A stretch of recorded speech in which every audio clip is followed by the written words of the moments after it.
Hello and happy Father's Day. Fathers. We're here to talk about fathers. My God, you want to talk about fathers? Hello, welcome back to my channel, and thank you so much for tuning in today especially. So in preparation for today, I partially wrote out what I wanted to say, and so if I end up like reading or it looks like I'm reading something, please be forgiving. This is something that's very near and dear to my heart, and just being able to speak off the cuff might not work as well as I want it to, but we'll see. We'll see how it goes. So today is Father's Day, and it is one of my favorite days of the year now. That wasn't always the case for me, so I wanted to celebrate by telling you guys my story. So if you watch any of my other videos, you'll get some of the story already. My story isn't like terribly unique. There are a lot of people who, as a child, had their parents get divorced. But I think that's partially what makes it important to talk about it, because it is such a prevalent thing. It is so common. And I feel like I got probably the best setup of a terrible situation. And even I still experience some side effects from those decisions that my parents made. And so I wanted to give encouragement to anybody else. I feel like, especially in the United States, there's a lot more fatherlessness that's happening. And it's just important to talk about how pivotal fathers are. You men are just essential. So a little bit about me. I'm like pretty passionate. I'm a go-getter. I'm ambitious. I'm a little bit of a fighter. And I really love struggling against challenges. Like I'm a big fan of like emotional obstacle courses. Physical obstacle courses, maybe not so much, but emotional ones definitely. Because I always want something to conquer, to overcome. I just like relish in the feeling of overcoming things. So that's like my natural disposition. But I didn't realize that that was my natural disposition growing up. And that's like a fairly, I'd say, masculine disposition for a girl to have, to be competitive and ambitious and like really want to work hard. I wasn't as interested in being super girly. I eschewed pink as soon as I possibly could because I wanted to be seen and perceived as dominant. So if any of y'all listen to Jordan Peterson, then you have a pretty good understanding of what I mean when I talk about masculinity. Masculinity just like excels at providing, at protecting, and making sure that the children around them are safe so that they can be playful, that exploration and playfulness can happen. And it's also fantastic at calling forth the best in you. It's like men have a gift of being able to see who somebody could become, especially their children, like who they can turn out to be and can see their potential. Whereas feminine energy tends to bask more in who they currently are, which I think is a wonderful combination. I think both are absolutely necessary. The more that I've been thinking about Father's Day and fatherhood, the more I realized, like, as a child, I didn't feel like I got a lot of fatherly support. This is not to knock my dad. My dad, sure, there was some issues when he physically removed and no longer was living in my house. Like that happened when I was fairly young. But he always made a point to stay in my life. So I can't just blame the fact that my parents divorced, but that was a decent part of it. Another part of it was my dad's disposition is to be more of a lover, not a fighter. He's a very kind, very friendly, very playful person. So as far as like somebody who can call out the best in me or make me want to be better or correct me, he wasn't super great at that. And I never perceived him as somebody who was terribly strong and protective. So that combined with my natural disposition, I am definitely a fighter. Like I pinned down a kid at age 10 because he was making fun of my friends and I made him say uncle and I totally embarrassed him. So I am naturally inclined to be more combative and competitive than I think my father is.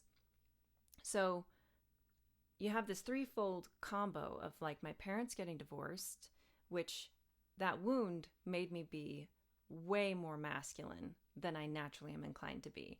My natural disposition to be more masculine than feminine, and then my dad not being as a protective and safeguarding figure, at least in my perception. So that was kind of like the triple threat.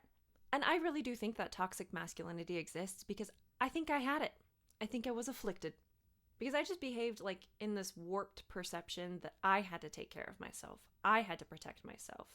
That that I had to make myself safe. And then because I was devoting so much energy to protecting and providing for myself, then I couldn't be as playful as my natural disposition is. Just poppycock. It wasn't that fun. I didn't enjoy living like that. I thought I had to live like that. And it made me a little controlling because, you know, it was in my hands. I was the one that was in charge of my own protection. And relinquishing that was difficult, but like, boy, howdy, am I so glad that I've relinquished it. It is not my responsibility to protect myself. And when I say that, I mean, like, all the time. Like, I'm still a pretty competitive, pugnacious fighter, but I don't have to be the only person to protect me. Like, I have a troop of people that will come to my aid if I need them to. And like, wow. Why was I denying myself that for so long? I don't know. I was foolish. So one of my reactions when my dad left was like, fine, I don't need you anyway. And if you're not going to protect me, I'm going to protect me. And I'm not going to let anybody else protect me ever again. Like, I can't count on anybody else to make me a better person. I have to do it. And I have to push forward and I have to make it happen on my own. And no one else is going to be able to correct me. I have to do it. So that like skewed a lot of years for me where I put in a lot of effort, energy into becoming a better person and protecting myself and just not having any room for any other masculinity in my life except for the one that I was developing in myself. And for me, I'm actually a very whimsical, carefree, free-spirited person. And that's more of my natural disposition. I am actually ambitious as well, but I'm less structured than I tend to behave when I'm behaving more toxic. And a lot of it is because in the toxic masculinity version of me, I am much more interested in proving myself to other people, proving myself to myself, and showing that I have worth. I have to like make sure you know I have worth by showing you. And it's way more in your face than when I'm actually more myself. I'm ambitious in the fact that like, yeah, I want to accomplish things and it's exciting to me because I have nothing to prove. Because I know I'm valuable. I can be creative and inventive and push and be competitive and have it be a joyful experience instead of trying to prove my value. Very different mindsets, very different dispositions. Important to distinguish that. The characteristics that I thought were so much a part of my identity, like being a fighter, being a pusher, and a hard worker, while they're true, they were definitely augmented from my parents' divorce. So I spent many, many years looking out for myself, protecting and providing for myself, and devoting so much of my time and energy to essentially flipping off all of mankind. Now, I grew up with a belief in God, so that was tempered.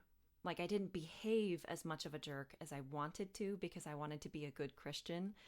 But it was still there. Like, I still had a lot of an attitude. Like, when a guy would open a door for me, I'd be like, I can do it myself. Or I would naturally like puff up my physical person to demonstrate the ability that like, you can't take me down. I can protect myself. Like, yeah, it was unhealthy. It was unhealthy. So you get the point. And I have to say, this is where I'm like so excited to celebrate fatherhood because my Father in heaven has worked wonders with me. After the exit of my own dad and my own vengeful response of saying, fine, get out, then God, so sneaky, he came in, and at age 9, I could tell he was listening to my prayers. I was heartbroken and I was very sad and I cried a lot, and God didn't really give me answers, but instead he like kind of put his arm around me and said, there, like I'm here. And then fast forward to when I was a teenager and I was living in a different state from my dad, and I had spent many years of like, I just feel nothing for this man. I'm apathetic. I don't consider him to be a family member anymore.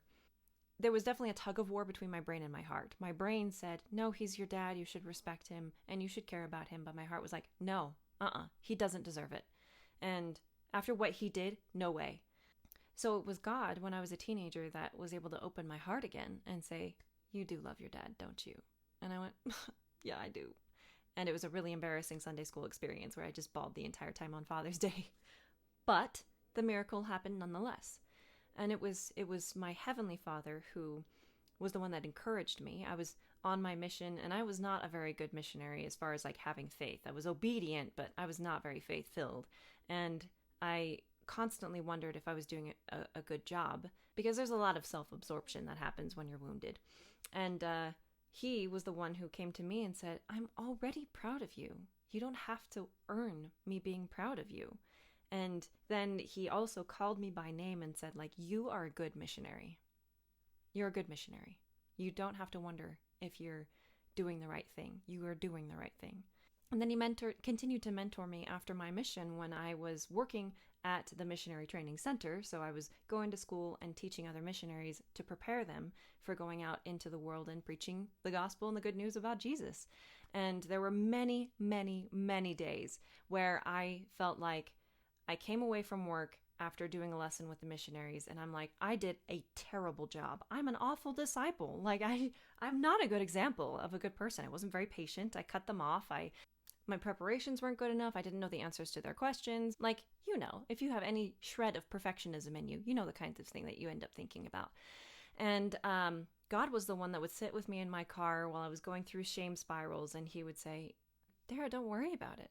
You're enough for me. I can work with you, and I can fix whatever problems that you have created. I got this. You don't have to stress about it.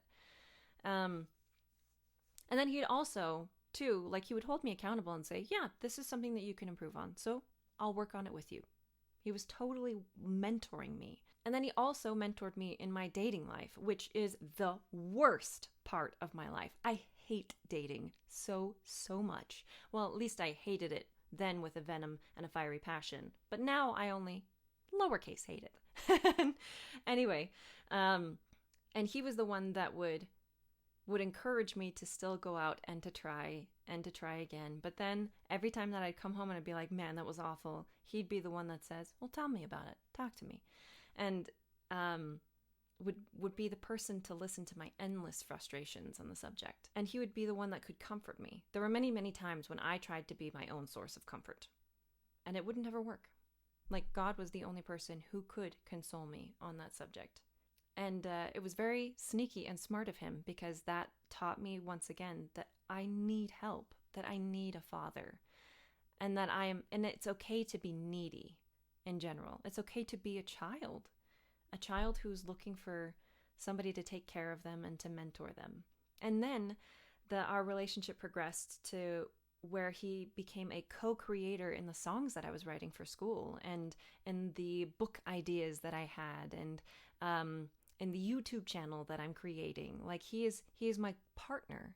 He was the one who mentored me into shifting from this mindset of being a victim. I defined myself as a victim, all in the back of my head subconsciously, and yet he was the one who said, you're not a victim, you're my daughter. And being a daughter felt delightful again, whereas before, being a daughter just felt like I was jaded. But God gave back to me how wonderful it is to belong to somebody. God gave that to me.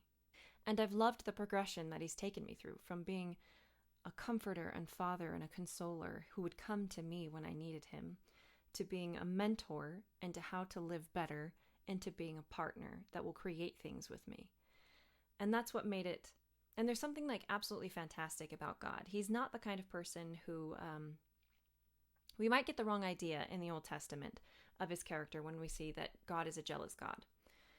The word jealous doesn't mean the same thing that it does for us in English, but like, there's a mistranslation that happens as far as the connotation of the word. Anyway, so it doesn't mean that he wants you all to himself. Heavenly Father is the kind of person who wants you to have flourishing relationships wherever you go, and that he will be the one to help you cultivate them. That he doesn't just want all of your love to himself. He wants your love given to so many other people, and he also wants you to receive love from so many people.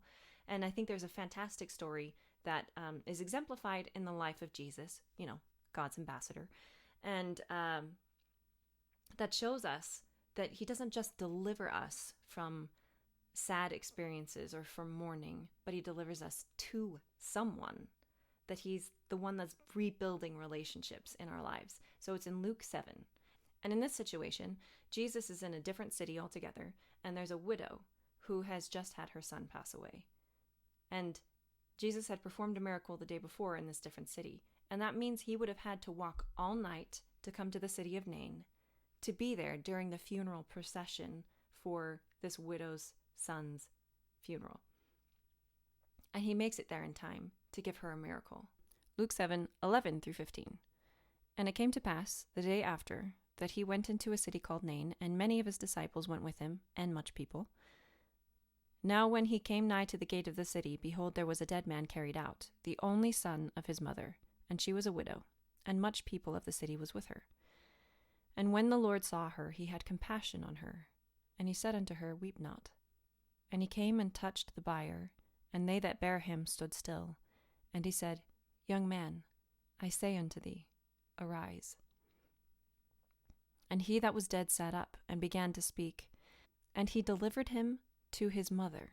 So just like the young man in this story, I feel like I had been brought back to life, that God had healed so many of those wounds that I had been carrying, so that I wasn't just delivered from death, but I was delivered back to someone. I was delivered back to my dad. And this really wonderful relationship between him and I has begun to flourish. And when I was delivered back to him, I found that he was the antidote to my toxic masculinity. He was the exact person that I needed. And I had needed him all along. I just was in denial.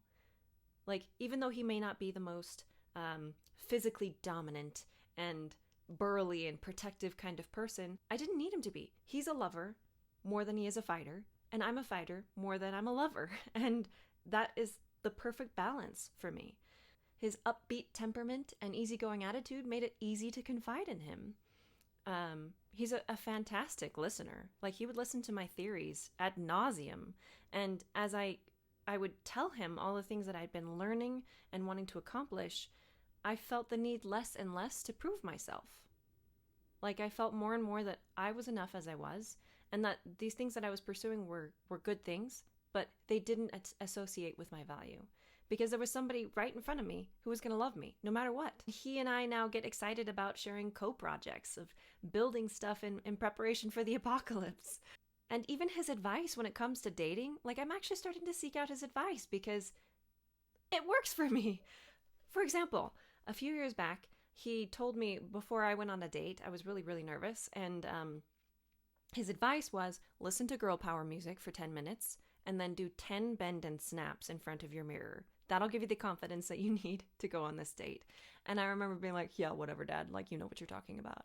And a few years after that, I was really nervous about going on a date, and I did what he suggested. It just came to mind. I'm like, well, I wonder if that would work. And it totally worked. I felt like a badass. It was awesome. And I can't believe that I had shunted his advice for so many years when his advice was like tailored to me because I'm half of him. So dumb. Why was I doing that? And his playful nature reeled in my toxic ambitions and made me realize that, like, living in the moment can still be so good. That it's the small moments with people that you care about that are worth striving for the most. And it became enjoyable to me to let my dad take care of me. Like, he would buy me cars and a laptop for me when I went to school, and he tried to start a business so that I would have something to inherit from him. Like, that is... I love him. I love him. And I love that he's trying to provide for me like that. But he also still gives me the space to be my independent self. He's just perfect for me. He's absolutely perfect for me. You know, like, I couldn't have asked for somebody with a better disposition to be my dad. He was it. And I would hands down much rather have my dad make me feel safe instead of feeling totally responsible to be safe by myself. You know, because sometimes writing sticky notes that, like, today's going to be okay, today you're safe, like, that helps. But it's also just way better to have somebody else be the person that helps you feel safe and feel like you can be yourself and not be judged. That's just, it's better. Like, good to work on it yourself, better to let somebody else help you too. Like, both are necessary. And I absolutely could not have let my father back into my heart without my heavenly Father paving the way and building a wonderful relationship of parent to child that I had cut off and not allowed to happen between my physical father and I. I mean, I'm not proud of the fact that I have kind of a vindictive nature, and that as soon as my dad left, I was like, "You're dead to me." You know, like that's not something to be proud of. And I'm grateful that God broke down that mentality and those barriers and slowly made me realize, like, I need somebody and I need a father. And I was content for many years to just let God be my father. And yet, true to form, God gave me something better. He said, why not have both of us? And he gave me back my physical dad too. So sweet of him. So to you fathers out there, you are indispensable. Fatherhood, a lot like motherhood, it's just not possible to be perfect. And be okay with the fact that you are enough. Your quirks are enough. It doesn't matter if you pass on your weaknesses to your children. They'll figure it out, and they will be grateful for the strengths that you gave them, for the childhood you protected for them. Yeah, you men, you cannot be replaced. Okay, so hopefully I got everything out that I needed to say. Sorry if I got a little sloppy in there. But thank you for sticking around, and to everyone out there, happy Father's Day.